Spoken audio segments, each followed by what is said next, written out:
जैसा हमने last class में पढ़ा था कि भारत का जो विभाजन है वो एक अनप्लान पॉलिसी के तहत किया गया।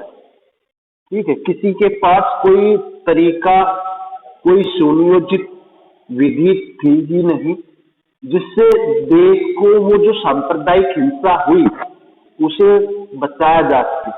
जो कम्युनल वायलेंस जिस पहले देश में, उससे बचाने का किसी के पास कोई तरीका नहीं था, क्योंकि हमारा जो विभाजन था वो एकदम से अचानक लिया गया एक फैसला था।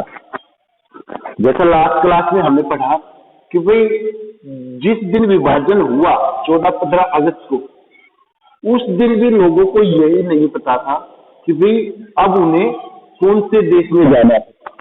दोनों बॉर्डर पर, पाकिस्तान और जो हिंदुस्तान का बॉर्डर था, दोनों देशों से जो आबादी की अदला बदली हुई उसकी एक जो भीड़ थी वो जुट गई।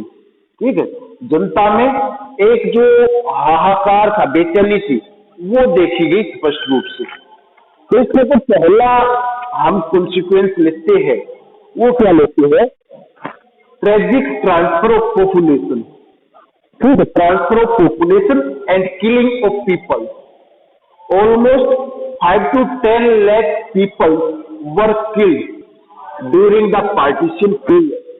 जो ये विभाजन हुआ ना अपना, अब इसमें कह रहा है कि आबादी की अदला बदली हुई, मौतें हुई, बहुत सारों ने अपने जीवन से हाथ धो दिया और लगभग 5 से 10 लाख की जो आबादी थी वो जान से हाथ धो गए। The first consequences of partition was the largest unplanned and tragic transfer of population that human history has known। आज तक के मानव इतिहास में इतनी बड़ी आबादी का अदला बदला नहीं हुआ था जितनी बड़ी आबादी का अदला बदला भारत विभाजन के समय हुआ। और वो भी कह रहा अनप्लान तरीके से, unplanned and tragic transfer of population that human history has known। अब तक मानव इतिहास में इतनी बड़ी आबादी की अदला बदली नहीं हुई थी। In the name of religion, people of one community killed the people of other communities। Minorities were forced to leave their homes and moved across borders। ये भाई कम्युनिटी के नाम पे, धर्म के नाम पे, संप्रदाय के नाम पर एक कम्युनिटी के लोगों ने दूसरी कम्युनिटी के लोगों को मारना शुरू कर दिया। जैसे गदर मूवी, भाग मिल्खा भाग में तुमने देखा कि जैसे वो अमीषा पटेल गदर मूवी में अपने परिवारजनों से रह जाती है, बिछड़ जाती है रेलवे स्टेशन पर, उसके पीछे में हिंदू सिख लग जाते हैं उसको मारने के लिए, उसकी इज्जत को लूटने के लिए। ठीक है, वहां पर एक हिंदू उसकी जान बचा रहा है। वाकई में इस तरह की घटनाएं हुई है।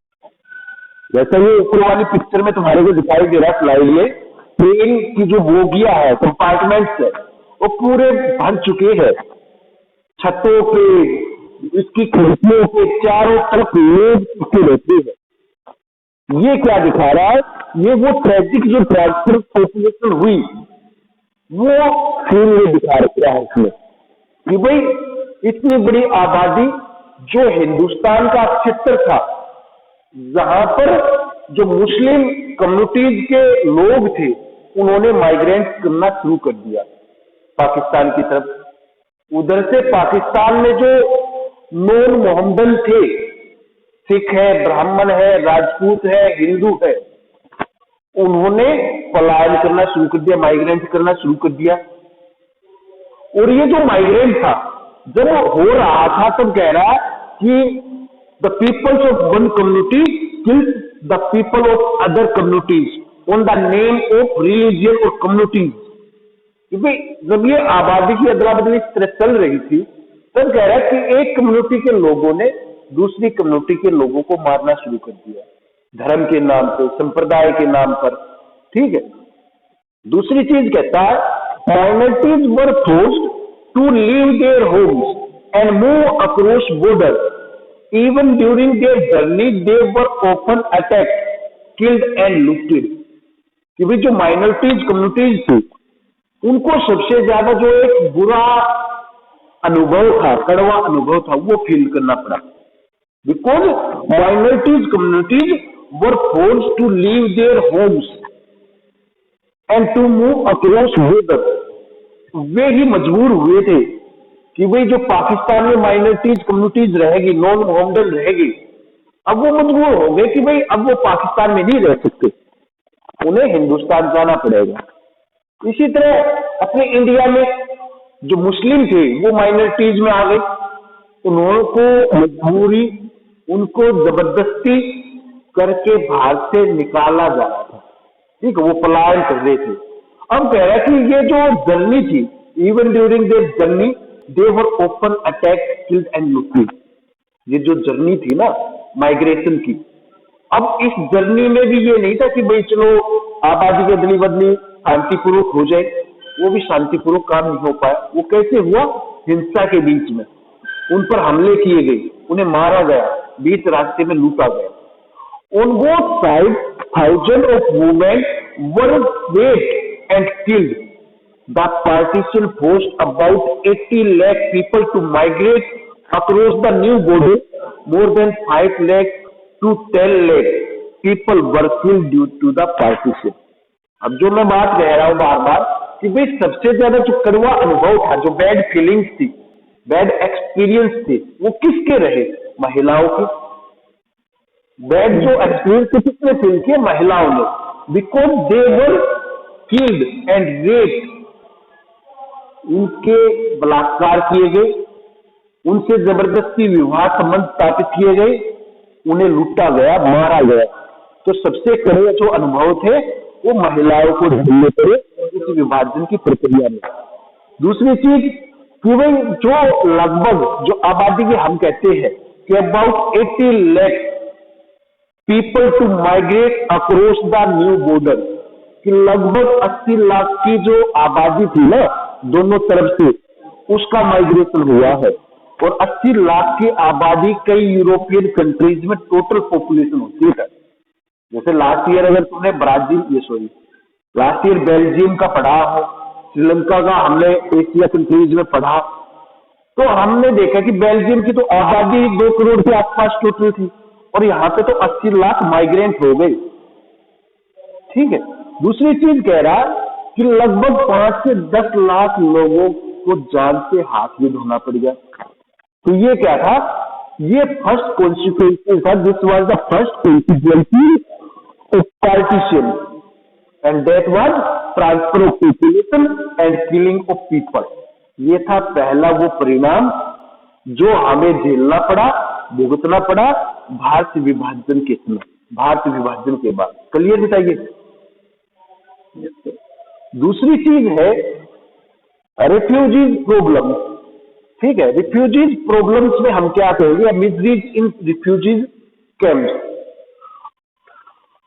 रिफ्यूजीज प्रॉब्लम में आएगा another consequence of the partition was the refugees problem. Refugees होते शरणार्थी। रिफ्यूजी हम कहते हैं शरणार्थियों को, जो किसी दूसरे देश से आकर किसी दूसरे देश में शरण ले ले, तो हम उसको कहेंगे रिफ्यूजी। जैसे अगर कुछ समय पहले हम बात करें, लगभग 3.5 साल पहले, तुमने सुना हो रोहिंग्या रिफ्यूजीज की एक प्रॉब्लम। रोहिंग्या रिफ्यूजीज का नाम सुना होगा शायद तुमने। ठीक है, कि उन्होंने म्यांमार से पलायन करना शुरू कर दिया था दूसरे देशों में, तो वो एक बहुत बड़ी समस्या बन गई थी। तो इसी तरह की जो रिफ्यूजीज प्रॉब्लम्स थी वो भारत विभाजन के समय या भारत विभाजन के बाद सामने आई। Another consequences of the partition was the refugees problem. The people who crossed the border found that they had no home. ये भी जो रिफ्यूजी अपना घर बार छोड़ के आ रहे थे, ठीक है, जो माइनॉरिटीज कम्युनिटीज में थे दोनों क्षेत्रों में, अब उन्हें मजबूरी में अपना घर बार छोड़ना पड़ा। They have forced to left their houses. तो उनके सामने समस्या क्या आई कि एक नए जगह जाकर नए सिरे से स्थापित होना था, बसना था। ठीक है, अब उनके सामने समस्या ये आई कि भाई उन्हें रिफ्यूजीज कैंप्स में रखा गया।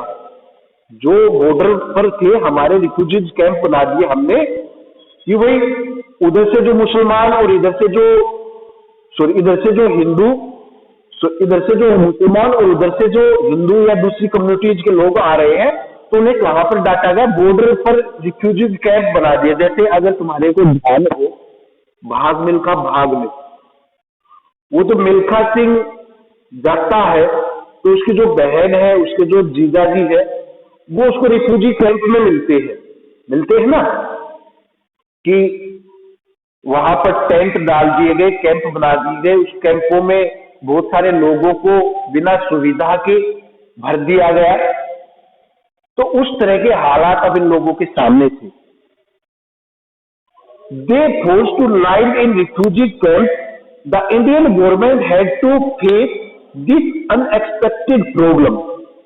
भारत की जो सरकार है, जिसके सामने समस्या थी अपने लोगों को सुविधा देने की, जिसमें वो नाकाम साबित हो रही थी, Indian government failed to provide public facilities such as medical facilities, education, food to the Indian people, and they also face refugees problems at the same time. अब एक समस्या तो अपने ही सामने खड़ी थी कि भाई अपनी आबादी का पेट कैसे भरे, उसको एजुकेशन कैसे दे, उसको पब्लिक जो फैसिलिटीज है, मेडिकल जो फैसिलिटीज है, वो कैसे प्रोवाइड करे। उसी में इंडियन गवर्नमेंट के हाथ पैर फूले पड़े थे इंडियन गवर्नमेंट के। ऊपर से ये रिफ्यूजी आ गए, तो इन रिफ्यूजीज के लिए भी तो पब्लिक फैसिलिटी देनी थी। तो इंडियन गवर्नमेंट पे बर्डन आ गया, जो एक सोची भी नहीं थी हमने किसी ने कि ऐसी समस्या हमारे सामने खड़ी हो जाएगी। वो समस्या हमारे सामने आकर खड़ी हो गई। This problem was so serious that the government took many years to solve it. ये जो समस्या थी इतनी बड़ी समस्या बन गई कि जो भारत सरकार थी उसको इससे निकलने के लिए एक लंबा समय लग गया था। चलिए, रिफ्यूजीज प्रॉब्लम्स कि minorities communities were forced to leave their homes, now they had feel that they had no home, they lost their livelihood, they lost their earning and resources, and Indian government faced an unexpected problem of refugees to provide public facilities to these refugees. This was the major problem which was faced by Indian government at that time, because Indian government was failed to provide public facilities even then Indian population, Indian people. ठीक है, जब भारत सरकार भाई अपनी आबादी को ही सुविधा provide कराने में नाकाम हो रही है, तो वो जो ये रिफ्यूजीज आ गए इनकी प्रॉब्लम कैसे फेस करती, ये था सबसे बड़ा एक सवाल। ठीक है, उसके बाद हम रहेंगे communal zone in major cities. Communal zone in major cities कि कुछ एक जो मुख्य शहर थे ना, अब वहां पे समस्या क्या आई, वहां पर सांप्रदायिक हिंसा भड़क गई। अमृतसर में, कलकत्ता में, इनमें क्या हुआ, इनमें भाई जो सांप्रदायिक हिंसा थी, कम्युनल राइट था, वो फैल गए। जब ये माइनॉरिटीज कम्युनिटीज माइग्रेंट हो रही थी, तब शांतिपूर्वक ना होकर कुछ शहर जो थे वहां पर जो ये कम्युनल वायलेंस थी वो फैल गई। ठीक है, विशेष रूप से अमृतसर में और कलकत्ता में। यहाँ पर सबसे ज्यादा जो एक हम कहेंगे कि भाई हमारे को जो सामने देखने को मिली वो थी सांप्रदायिक हिंसा। इन शहरों में हिंदुओं ने मुसलमानों को मारा, मुसलमानों ने हिंदुओं को मारा। ठीक है, ये क्या होगी, communal violence. when the people of a community another community people, we call it communal violence. During the partition time and the migration period, India and Pakistan faced a communal violence. Many people lost their life during the partition period और this communal violence, बहुत सारे लोगों को अपनी जान से हाथ धोना पड़ गया। अब जैसे वो गदर मूवी में दिखा रखा है एक सीन कि जहां पे अमीषा पटेल अपने परिवार के सदस्यों से उस ट्रेन के में बैठते समय बिछड़ जाती है। ठीक है, तो वहां पर वो बिछड़ने का रीजन क्या था? क्योंकि एकदम से जो सिख थे, हिंदू थे, वो मुसलमानों को मारने के लिए दौड़ पड़े। ठीक है, जब वो दौड़े, वो ट्रेन स्टार्ट हुई और वो उस धक्का मुक्की में जो अमीषा पटेल थी वो वहीं पे स्टेशन पर रुक गई। इसी तरह वो भाग मिल्खा भाग में क्यों मिल्खा सिंह ने बड़ी मुश्किल से कहीं पे छिप छिपाकर अपनी जान बचाई। ठीक है, जब वो मुस्लिम कम्युनिटीज के लोग उनके परिवार वालों को मार रहे थे तो उसमें दिखा रखा है जब मिल्खा सिंह एक बच्चा था तो वो कहीं छिप कर वो सारा सीन देख रहा है। ठीक है, लेकिन बच्चा है, बचा नहीं सकता और वहां पे इतने सारे सैकड़ों की संख्या में जो मुस्लिम है वो मारने लग रहे हैं उसके परिवार के सदस्यों को। तो वो कम्युनल जो वायलेंस थी वो भी भाई हमारे कड़े अनुभव देके गई है। ठीक, उसके बाद हम कहते हैं डिविजन ऑफ प्रॉपर्टी, जो ये हमने विभाजन का समय देखा, ये जो विभाजन था ये सिर्फ टेरिटरी का नहीं हुआ कि भूभाग, टेरिटरी होती भूभाग कि टेरिटरी का नहीं हुआ, बल्कि हमारी जो प्रॉपर्टी थी, हमारे जो वित्तीय संसाधन थे, फाइनेंशियल रिसोर्सेज थे, एसेट्स थी, एम्प्लॉइज थे, उनका भी विभाजन किया गया। Partition also meant division property, liability and financial assets. The employees of government and railway were also divided during the partition period. कि भाई एक तो विभाजन हो जाए जमीन का, भू क्षेत्र का, कि भाई चलो हमने विभाजन कर दिया कि भाई जो मुस्लिम मेजोरिटी रीजन है वहां पे पाकिस्तान स्थापित हो जाएगा, बन जाएगा, जो दूसरे नॉन मुस्लिम मेजोरिटी वाले रीजन है वहां पे हिंदुस्तान रह जाएगा। ठीक है, इस तरह हमने अक्षित्र को चिन्हित कर दिया, लेकिन कहता है कि भू अक्षित्र से ही विभाजन की जो समस्या थी वो सोल्व नहीं हुई। यहां तक कि जो प्रॉपर्टी थी, लाइबिलिटीज थी, फाइनेंशियल एसेट्स थी, रिसोर्सेज थे, एम्प्लॉय थे, वो भी विभाजित किए गए। ठीक है, कहिए डिवीजन ऑफ प्रॉपर्टीज का partition also meant division of properties, liabilities and financial assets and resources. The employees of government and railway were also divided during the partition period. कि भाई इन सबका विभाजन किया गया है, भू क्षेत्र का ही विभाजन नहीं हुआ। ठीक है, उसके बाद कहेंगे प्रॉब्लम्स ऑफ माइनॉरिटी। विभाजन हो गया, जो मुस्लिम मेजोरिटी रीजन थे वो पाकिस्तान बन चुके थे, लेकिन अब समस्या क्या आ गई?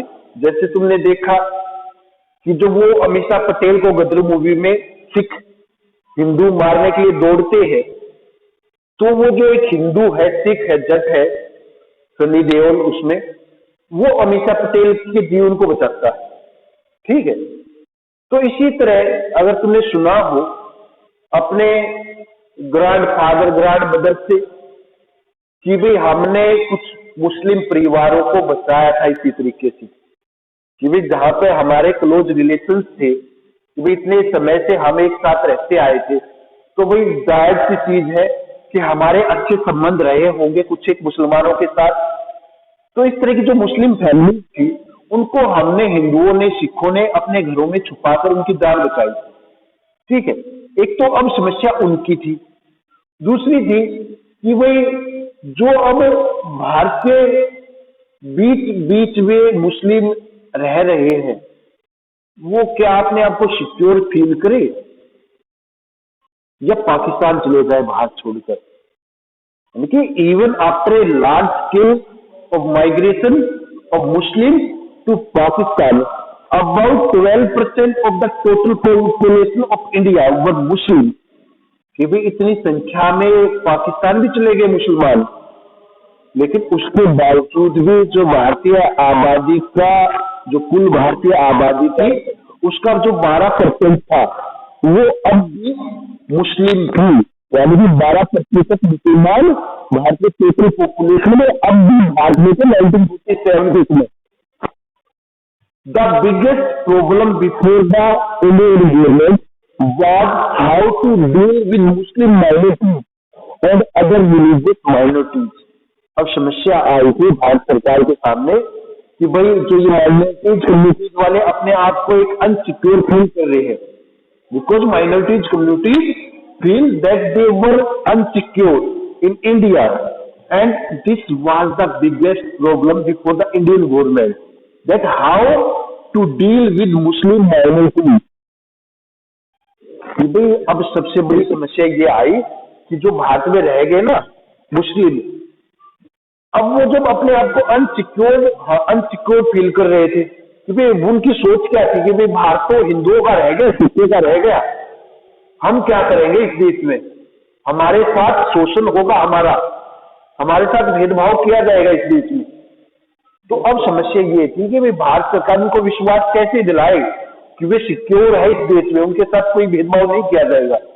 जैसे आज भी तुमने देखा होगा हमारी जो गवर्नमेंट है बेटा, पॉलिटिक्स खेलने के लिए जो ये कम्युनिटीज है, जो रिलीजियंस की बातें हैं वो फैलाती है, ठीक है, हिंदू मुस्लिम हिंदू मुस्लिम हिंदू मुस्लिम, और कुछ नहीं आता।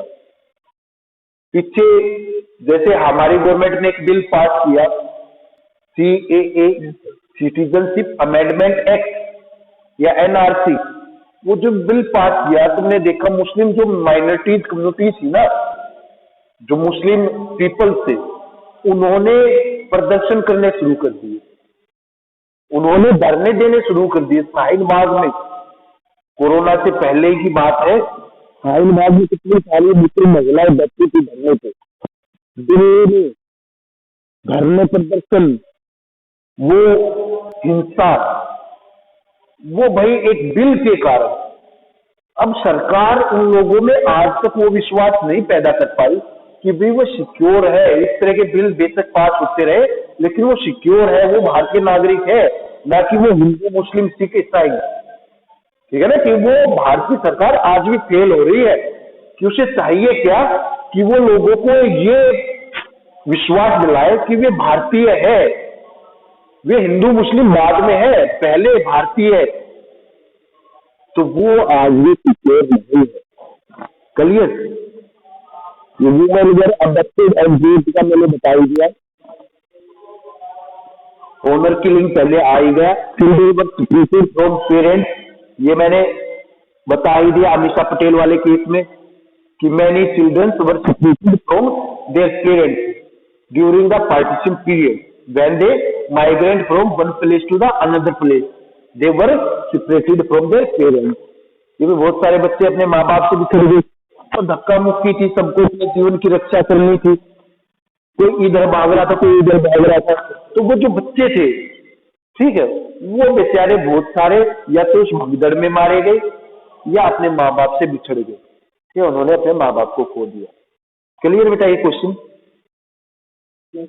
एक है हेडिंग तुम्हारी reorganisation of state. Reorganisation of state में क्या है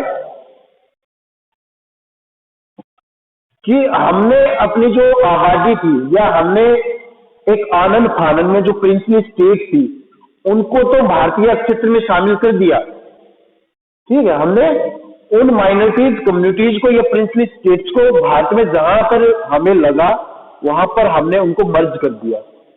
Due to the partition, Bengal was divided into East Bengal and West Bengal. Similarly, Punjab was divided into Punjab province of West Pakistan and the Indian state of Punjab. So, problem of reorganization of state faced by Indian government कि हमने जल्दबाजी में वो पंजाब बंगाल का ये विभाजन कर दिया, पंजाब से वेस्ट पाकिस्तान निकाल दिया, बंगाल से ईस्ट पाकिस्तान निकाल दिया। या दूसरी चीज भाई जब प्रिंसली स्टेट को भारत में मिलाने की बात आई तो हमने वो जो एक जबरदस्ती या हम बात करें कि भाई एक जल्दबाजी में कि जहां पर जो स्टेट नियर बाई उसकी लगती दिखाई दी वहां पर शामिल कर दी। लेकिन कुछ समय के बाद समस्या क्या आई, कुछ समय के बाद समस्या ये आई हमारे सामने कि we must reorganise our state. Many state started demonstration to demanded their separate state, such as in Madras. Kote Sriramulu started a demonstration till his death. He demanded Andhra Pradesh, a separate state for Tamil community. कि बहुत सारे राज्य ऐसे थे जहां पर भाई जो ये एक कम्युनिटीज के लोग थे उन्होंने आंदोलन करने शुरू कर दिए। जैसे मैंने एग्जांपल बताया मद्रास में कोटी श्रीरामुलु का, आगे भी आएगा जिक्र उसका, क्योंकि उसने तमिल जो भाषाई अक्षित्र था उनके लिए एक अलग राज्य की मांग करते हुए आंदोलन कर दिया, धरना दे दिया, आमरण अनशन शुरू कर दिया। ठीक है, इस तरह के धरने प्रदर्शन अधिकतर स्टेट्स में चले हैं। तो समस्या ये थी कि भाई अब स्टेट्स का बंटवारा, स्टेट्स का पुनर्निर्धारण, उनकी सीमाओं का मूल्यांकन किस आधार पर किया जाए, कैसे करे, इस समस्या से आजादी कैसे पाए। आजादी तो हो गई लेकिन समस्या अभी भी बहुत सारी बची हुई थी जिनका सॉल्यूशन अभी बाकी था। क्लियर बेटा ये क्वेश्चन?